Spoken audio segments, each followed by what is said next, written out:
गाड़ी साइड में लो, बहुत रंगबाजी हो रही भाई ये तुम्हारी। वर्दीधारक काफी देर से फोटोग्राफी कर रहा है, फैन है क्या ये? आप फैन ही है, लेकिन आज फ्लावर बना देंगे तुम्हें। फैन तो नहीं लग रहा है भैया जी। क्या बात है अंकल, काफी देर से फोटोग्राफी चल रही है, अपनी बेटी का रिश्ता करना चाहते हैं क्या? बेहुदा आदमी, टिंट ग्लास, गाड़ी में हूटर, इंश्योरेंस एक्सपायर्ड, चालान होगा बेटा तुम्हारा। पहचान नहीं रहे लग रहा है, इलाके में नए आए हैं क्या? ऐसा काम मत करो कि दूसरों की गाड़ी का इंश्योरेंस चेक करते करते खुद अपनी बॉडी का इंश्योरेंस क्लेम करवा बैठो, समझ रहे हो कि नहीं? कंट्रोल रूम से बोल रहे हैं। नौकरों की तरह केवल नौकरी करो, जाने दो उनको।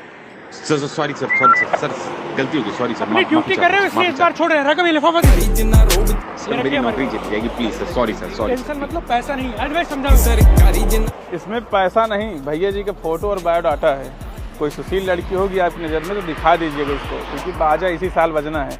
शाम हो रही, घर निकल जाइए, फैमिली इंतजार कर रही होगी आपकी।